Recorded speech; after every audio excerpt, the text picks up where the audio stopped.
बिस्मिल्लाहिर्रहमानिर्रहीम। अस्सलाम वालेकुम। मैं हूं बुशरा सदीकी और ये है आपका अपना यूट्यूब और फेसबुक चैनल। आज मैं हूं जिन्ना कन्वेंशन में, जहां पे मुस्लिम तलबा महाफिज पाकिस्तान ने पैलेस्टीन यूथ कॉन्फ्रेंस का इनेकाद किया है। सवाल ये है कि ये कॉन्फ्रेंस जो हो रही है, क्या रियासत क्यों खामोश बैठी है? आवाम उठ रही है, खड़ी हो रही है। हमारे सामने सेनेटर मुश्ताक की एग्जाम्पल है। जब वो लोग फ़लस्तीन का झंडा लेकर निकलते हैं तो पकड़ लिए जाते हैं, धर लिए जाते हैं। फ़लस्तीन की आवाज़ उठाने पर भी पाबंदी है, उसका झंडा लहराने पर भी रियासत की तरफ से पाबंदी है। और अब ये मुस्लिम तलबा महाफिज पाकिस्तान ने ये स्टेप लिया है और ये कन्वेंशन का इनेकाद किया है, जहाँ पे PTI की तमाम बड़ी क़यादत मौजूद होगी। इसके अलावा इसमें तारिक फजल चौधरी साहब भी हैं, हामिद मीर भी हैं और बहुत सारे उलमा कराम भी मौजूद हैं और जाकिर नाइक का भी ऑनलाइन यहाँ पे उनको शामिल किया जाएगा।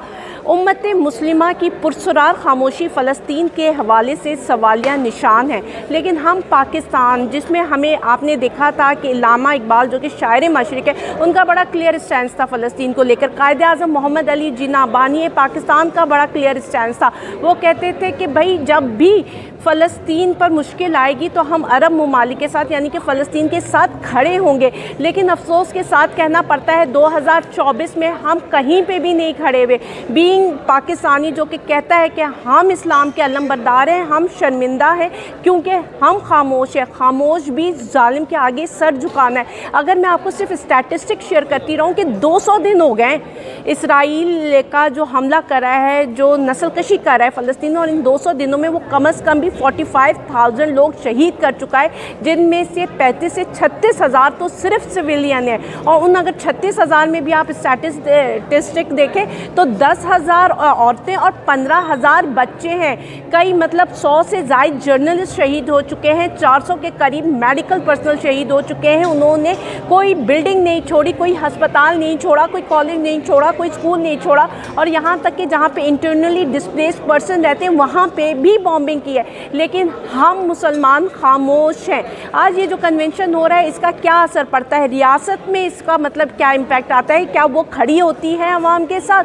क्या ये जो चीज़ एक बंद जिसे कहते हैं कमरे में, इमारत में हो रही है, क्या ये सड़कों पे इतने ही लोगों को नहीं निकलना चाहिए, आवाज़ नहीं उठानी चाहिए अपने फ़लस्तीन भाइयों के लिए, उन बच्चों के लिए जिनकी माँओं को मार दिया गया और वो दर बदर फिर रहे हैं एक रोटी के लिए? वहाँ पे जो फुटेजेस आ रही हैं, जो भूख से बच्चे मर रहे हैं और जो उनकी हालत है, मेरे ख्याल से वो फुटेजेस सिर्फ कोई दिल गुर्दा वाला बेज़मीर शख्स ही आराम से देख सकता है, वरना वो फुटेजेस काफ़ी हैं कि बड़े बड़े के ज़मीर को झंझोड़ के लिए। लेकिन हम सब आंखें बंद करके ख्वाबे गफलत में सो रहे हैं, अपने मफादात की चादर ओढ़े हुए हैं। यहाँ पे सऊदी अरब की भी कल स्टेटमेंट आई है कि इसराइल के ख़िलाफ़ कोई बयान ना दिया जाए। हाँ, लेकिन यहाँ पे टर्की ने बड़ा एक स्टेप लिया है और टर्की ने जी सारी इंपोर्ट एक्सपोर्ट जो ट्रेड है वो ऑफिशियली तौर पर इसराइल के साथ बंद कर दी है। और इसके अलावा उन्होंने इंटरनेशनल कोर्ट में साउथ अफ्रीका का साथ देने का भी अंदिया दिया है।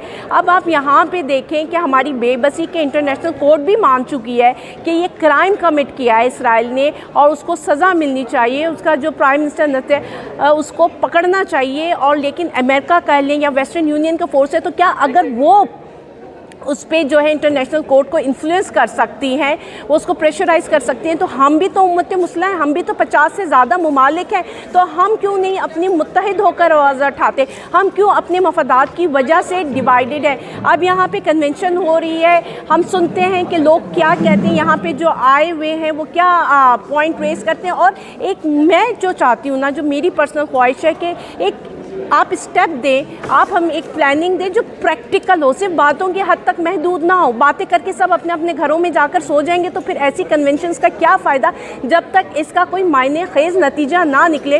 तो मेरी ख्वाहिश ये है और मैं ये दुआ करती हूँ जब हम इस कन्वेंशन से बाहर निकलें तो हमारे पास कोई मायने खेज़ प्लानिंग हो, कोई हमारे पास कंक्रीट रोड मैप हो कि हमने ये करना है। पाकिस्तान से ये आवाज़ उठनी चाहिए जो कि फ़लस्तीन के हक़ में जाए। मतलब हमारी इतनी आवाज़ तो होनी चाहिए कि हम भी انفلوئنس کر سکیں. ہم کیوں سو رہے ہیں؟ کیونکہ آپ دیکھیں فلسطین اسلام کا قلعہ سمجھ لیں. حضرت ابراہیم علیہ السلام وہاں موجود ہوتے تھے. حضرت ابراہیم کی 2 اولادیں تھیں، اسحاق اور اسماعیل. حضرت اسماعیل کو تو وہ صحرا میں چھوڑ گئے جہاں پہ پھر مکہ آباد ہوا، لیکن پھر حضرت اسحاق سے حضرت یعقوب جن کی اولادیں ہوئیں اور جن سے یہ پورا سلسلہ چلا ہے. تو آپ وہ فلسطین جسے آپ کہہ سکتے ہیں قلعہ ہے نا، حضرت ابراہیم سے ہی پھر اسلام نکلا، ان کی اولادوں سے آگے پہلا. تو ہم نے کیسے اگنور کر دیا ہے اس کو؟ ہم کیوں خاموش بیٹھے ہوئے؟ اور وہ اسرائیل جو کہہ رہے ہیں کہ ہم اپنے مقاصد میں اور گریٹر اسرائیل میں اس میں کامیاب ہو جائیں گے، تو ان کی کامیابی کی وجہ ان کی پاور نہیں، ان کی کامیابی کی وجہ امت مسلمہ کا متحد نہ رہنا ہے. ان کی کامیابی کی وجہ ہماری جو مفادات ہیں جو بیچ میں آ رہے ہیں ہم ہیں کہ ہم باطل کے آگے جھک رہے ہیں. تو وہ جیت اگر اسرائیل رہا ہے تو اس کی جیت میں اسرائیل کا کوئی کنٹریبیوشن نہیں ہے. ہماری ناکامی ہے، ہماری ایمان کی کمزوری ہے کہ ہم باطل کے آگے کھڑا نہیں ہو پا رہے. اب دیکھتے ہیں کہ کنونشن میں جتنے بھی گیسٹ اسپیکرز ہیں وہ اس بارے میں کیا کہتے ہیں، اور اس کے بعد ہم بتائیں گے کہ اس کا کیا نتیجہ، جسے کہتے ہیں کنکلوژن کیا ہوئی اس کنونشن کی. مجھے اجازت دیجیے گا. اللہ حافظ.